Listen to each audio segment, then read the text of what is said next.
Hello there, thank you for joining us on 7Edition this Wednesday evening. I'm Muhammed Ahmad Hamdan and here are tonight's top stories. Home Ministry bans controversial comic book. Ronnie Liu referred to DAP's disciplinary committee over Bersatu criticism. And Indonesian revamped cabinet unveiled.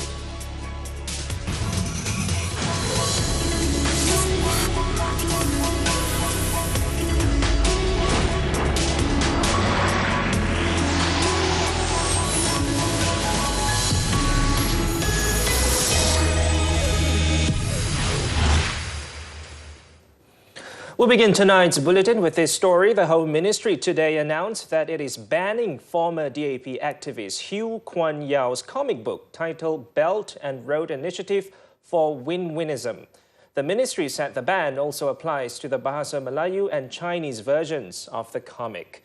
In a statement, the ministry said the ban was being enforced under the Printing Presses and Publications Act, which states that the Home Minister can prohibit any publication if he is satisfied that it contains material that is likely to be prejudicial to public order, morality, security, public interest, national interest, or is likely to alarm public opinion. It also said the book could raise the reader's doubts, especially to younger generations, on Malaysia's history, thus disputing the struggle by past national leaders in fighting for independence and the development of the country. The contents of the publication, according to the ministry, is seen to not take into account the sensitivity of Malaysia's diverse races and religion, as well as seen to be a concern in disrupting the harmony and unity of its people. Those who print, import, produce, publish, sell or distribute the comic, if charged, can be jailed not more than 3 years or fined not more than 20,000 ringgit or both.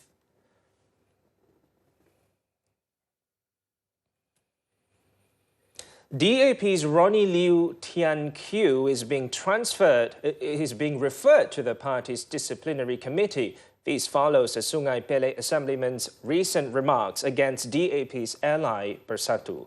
Transport Minister and DAP's National Organising Secretary Anthony Loke Siu Fook said Liu's statement is seen by the party's leadership as an act of sabotage. Very irresponsible. And no one from Pakatan Harapan should ever question the unity within Pakatan Harapan. No single leader from any component of Pakatan Harapan should talk about exclusion of any component of Pakatan Harapan. On October 21st, Liu wrote an opinion piece calling Prime Minister Tun Dr. Mahathir Mohamad a paper tiger and added that Bersatu would be the biggest loser in the event of a snap election, as the other coalition partners could forego the party. When asked what action will be taken against Liu, Loke said this was up to the disciplinary committee.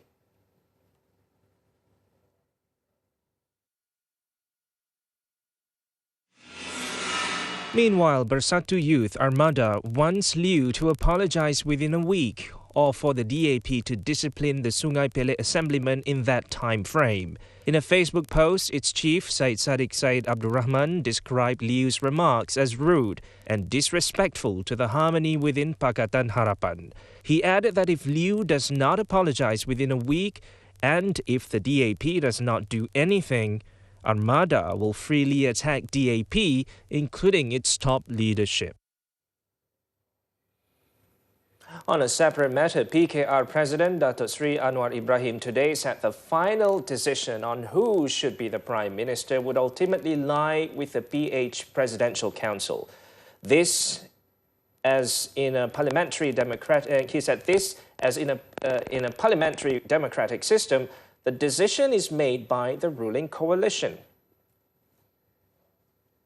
It is his personal view again. My view is Pakatan consists of Keadilan, DAP, Amanah and Bersatu. And Bersatu thus far has been playing a very positive role, an important component in the Pakatan. The Port Dickson MP, who was met by the media in Parliament, said this when asked to comment on PKR Deputy President Datuk Sri Muhammad Azmin Ali's statement yesterday that Tun Dr. Mahathir Mohamad should be allowed to complete his full term to respect the people's wishes. Asked whether the issue of transition was brought up in his recent coffee session with the Economic Affairs Minister in Parliament, Datuk Sri Anwar said it was not. Over in the Dewan Rakyat, the Health Ministry today stressed that it did not find any evidence or study which shows the usage of vape and electronic cigarette is safe to treat smoking addiction. Its Deputy Minister Dr. Lee Boon Chye said the ministry also did not receive any information that e-cigarette liquid is safe and did not give long-term effects on the lung. Kita memang faham bahawa industri vape ini satu industri yang penting yang memberi peluang pekerjaan kepada ramai di kalangan remaja khususnya, kalangan golongan muda khususnya. Tetapi kita mesti seimbangkan dari segi ekonomi dan impak kepada kesihatan. Dan kita lihat kepada data-data yang sedia ada menunjukkan bahawa ada kemungkinan vape ini tidak begitu selamat seperti mana yang disebut-sebut bahawa dia boleh digunakan sebagai penggantian untuk merokok. Tetapi setakat ini, yang pertama, tidak ada bukti bahawa vape boleh digunakan secara dengan berkesan untuk gantian merokok. He also said the ministry has set up a special committee to regulate the use of vape and e-cigarette in June. According to a study, some 300,000 students aged between 10 and 19 are vape users in the country. Moving on, 5 teenagers were killed when the car they were travelling in collided with a bus in Danga Bay, Johor Bahru, early today. The car, which was heading towards Skudai from the town centre, was believed to have skidded into the opposite lane before colliding head-on with an oncoming bus at about 5:30 a.m. The accident claimed the lives of Liu Hongjun, Denny Lau Yanping, Ng Chi En, all 18, and 16-year-old Kenny Lau Chin Xuan. The 18-year-old driver who died at the Sultanah Aminah Hospital has yet to be identified. The bus driver and passengers escaped unharmed. Authorities found 2 of the victims trapped in the wreckage, while 2 others were thrown out of the vehicle. Passers-by managed to free the injured driver before rushing him to the hospital, but he succumbed to his injuries.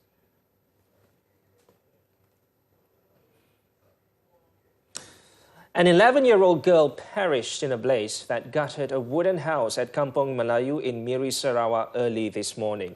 The Fire and Rescue Department in Lopeng was alerted of the fire at 4:17 a.m. However, upon arrival, the house was completely destroyed by the blaze. Rescuers later discovered the charred remains of the girl, identified as Siti Nur Hidayah Zamri, among the debris. At the time of the incident, the girl was staying with her grandfather while her 3 other siblings were at their parents' home nearby. Her 62-year-old grandfather, however, escaped unhurt. The cause of the fire has yet to be established.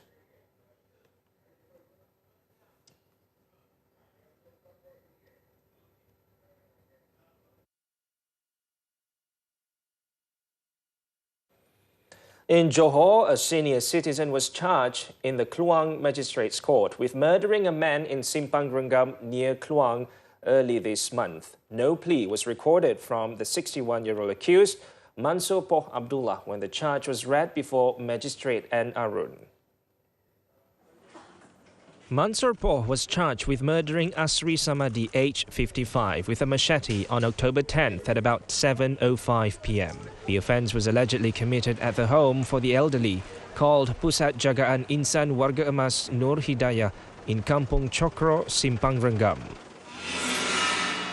Meanwhile, in the same court, 2 Myanmar nationals, 29-year-old Muhammad Rafiq Muhammad Zakaria and Muhammad Ali Hussein Chitmia, aged 30, were jointly charged with the murder of 54-year-old R. Raja Chandra in front of a house on Jalan Merbau, Kluang on October 14th at about 8 p.m.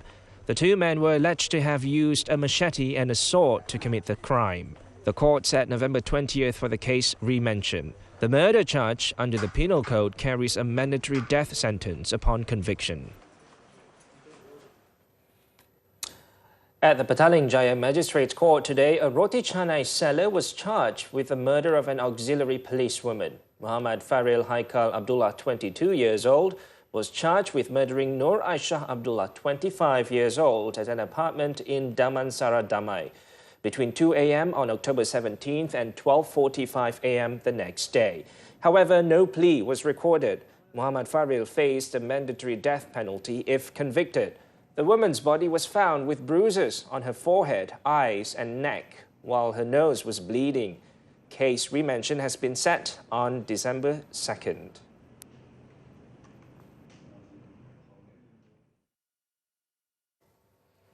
Elsewhere in Pahang, a magistrate has been remanded for 5 days from today to facilitate investigations into a bribery case involving 120,000 ringgit in return for not imposing a prison sentence on a suspected cigarette smuggler. The remand order against a 38-year-old magistrate until October 27th was issued by Magistrate Tengku Eliana Tuan Kamaruzaman at the Kuantan Court today. Malaysian Anti-Corruption Commission MACC Deputy Chief Commissioner of Operations, Datuk Sri Azam Baki, who confirmed the matter, said the Commission received information on corruption involving the Judiciary Department and said that this could possibly be one of them. On October 15th, MACC Chief Commissioner Latifah Koya said that the anti-graft body had received 20 leads on corruption involving the judiciary from early January to August this year. This is the second arrest involving the Justice Department after a recent case in Kuala Kubu Baru.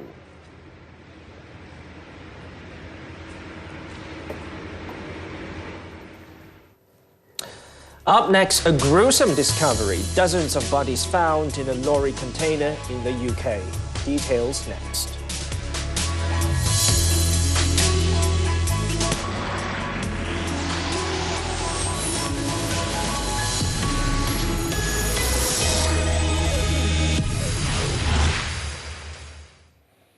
Welcome back to the Foreign Front. Indonesian President Joko Widodo unveiled his new cabinet as he kicks off his second term in office of the world's third biggest democracy on Wednesday. Popularly known as Jokowi, the re-elected leader's lineup of ministers is a mixture of old and new faces, as well as politicians and professionals, to push for reforms, including his election arch rival. Indonesia's new cabinet members, comprising over 3 dozen new ministers in eye-catching batik shirts, were introduced at an informal presentation on the Merdeka Palace steps. Among them was Prabowo Subianto, a former general with a checkered rights record, as defense minister, confirming earlier reports.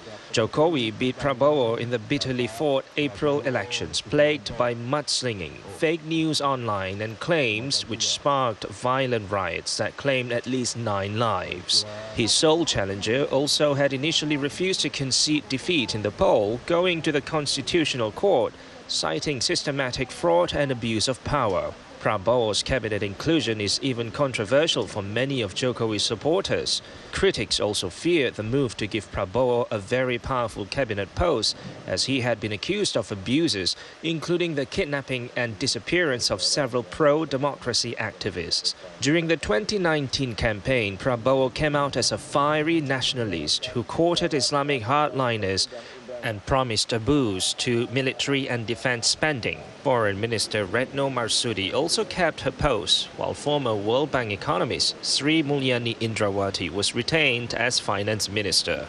Also in the lineup is Nadiem Makarim, co-founder of ride-hailing startup Gojek, as well as a media mogul and former owner of Inter Milan Football Club, Eric Thohir. The makeup of this cabinet is seen as part of Jokowi's plans for boosting Indonesia's growth and investment. The Hong Kong government formally withdrew the controversial extradition bill on Wednesday following months of violent protests in the city. The bill received a second reading in the Hong Kong Legislative Council today, about a month after the Chinese-ruled financial hub's chief executive, Carrie Lam, announced plans to withdraw the proposed law formally.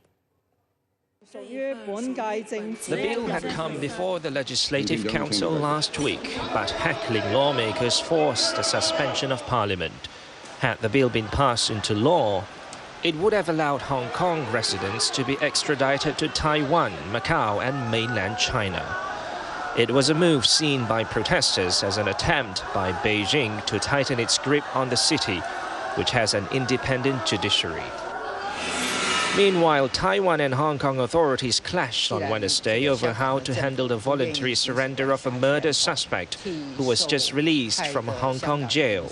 Chan Tong Kai, a Hong Kong citizen, was accused of murdering his girlfriend in Taiwan last year before fleeing back to the Chinese-ruled financial hub. The case was used by the Hong Kong government to push forth the controversial extradition bill. Chan was jailed in Hong Kong after he was convicted of money laundering. But the Department of Justice said it did not have sufficient evidence against the 20-year-old on the charge of homicide in Taiwan. Last Friday, he wrote a letter to Lam offering to surrender himself to Taiwan upon his release. UK police have launched a murder investigation after 39 people were found dead in a truck container at an industrial park in Essex, east of London. One of the victims was in their teens. Police said a 25-year-old Northern Irish truck driver has been arrested on suspicion of murder. Authorities believe the truck, which originated in Bulgaria, entered the UK through the Welsh port of Holyhead over the weekend. A regular ferry service connects Holyhead with the Irish capital, Dublin. The discovery was made in the early hours after emergency services were alerted to people in the container at the site in Grays.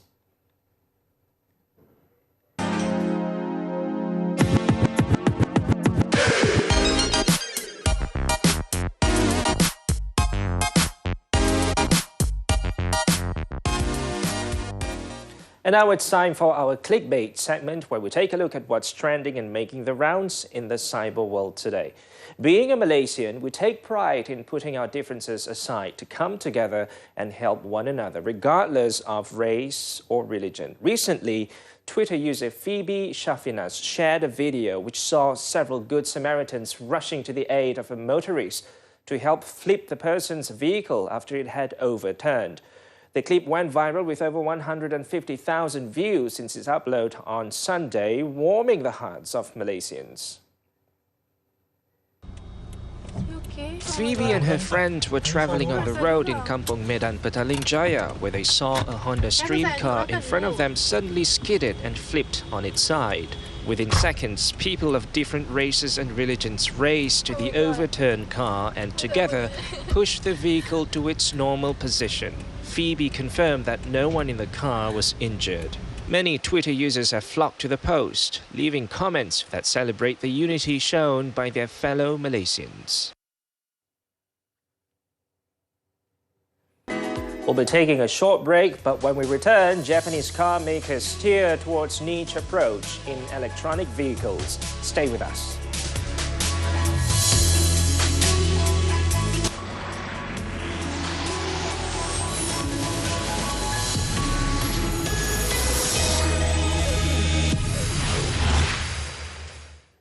On to some business news. Port Klang Free Zone PKFZ will take about 29 years to pay off its 3.8 billion ringgit in federal loans acquired by the Port Klang Authority PKA. Transport Minister Anthony Loke said PKA has been paying the Finance Ministry 55 million ringgit every 3 months as part of the debt obligation. All the strategic assets that we have in PKFZ must be fully utilised. Kita boleh lihat bahawa ada convention center yang besar, tetapi ia tidak digunakan secara sepenuhnya, secara optimalnya. Ada bangunan hotel which is empty. So we are actually part of this transformation plan is to utilise all these assets and to ensure that all these assets can be turned and can be transformed into valuable assets for PKFZ. Loke also said the PKFZ Transformation Master Plan launched in Klang today aims to increase the utilization of its 380-hectare industrial zone and transform its 20-hectare commercial component. The project, he added, will be funded internally with no capital injection from the government.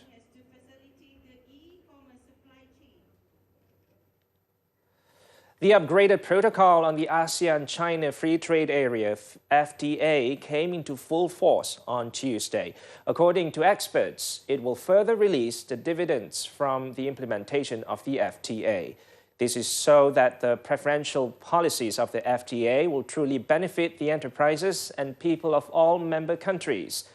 ASEAN-China FTA is the first and largest free trade area negotiated by China. In 2018, two-way trade reached $587.8 billion. This was an increase of nearly 11 times over the initial launch of the FTA back in 2010.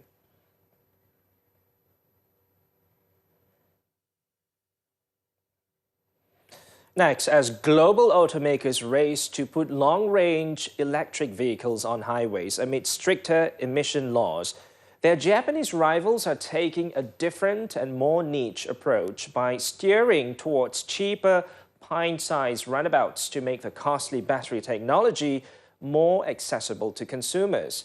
Take a look at this story. At the Tokyo Motor Show that kicked off on Wednesday, Nissan, Toyota Motor and others are due to show prototypes of their 1- and 2-seater electric vehicles designed for short distances with limited top speeds. They are betting on such EVs as these models are best placed for Japan's narrow streets, cramped parking spaces and rapidly aging society. These automakers also believe that the vehicles will eventually catch on globally too as the elderly population grows. But the jury is still out on whether these vehicles will work overseas. The Japanese strategy is in contrast to that of General Motors, Volkswagen and other global players who are focusing on normal-sized passenger vehicles, including SUVs, to compete with the top-selling Tesla Model 3 EV sedan. The move, however, may benefit consumers as they are getting a wider choice of EVs that are more accessible without burning a hole in their pockets.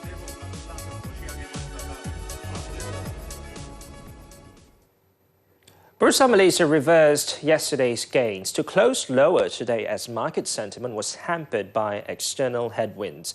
The FBM KLCI fell 5.3 points to 1,568.8 points amid uncertainties surrounding Brexit and growing China-Hong Kong tension. On to stocks to watch. AirAsia Berhad boasts a promising outlook backed by, among others, continuous improvement to derive higher values per kilometers flown. Passenger growth in Malaysia is also expected to remain intact despite the new departure levy, which is lower than that of regional peers.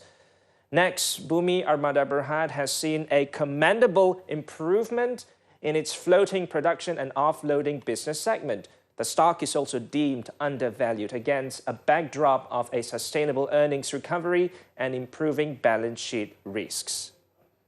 And last but not least, Hartalega Holdings Berhad growth outlook will be underpinned by, among others, uptick in demand, cost savings initiatives, and potential margins expansion. The firm's capacity expansion, averaging 26% per annum over the past 7 years, will also more than offset any potential crimp in margins.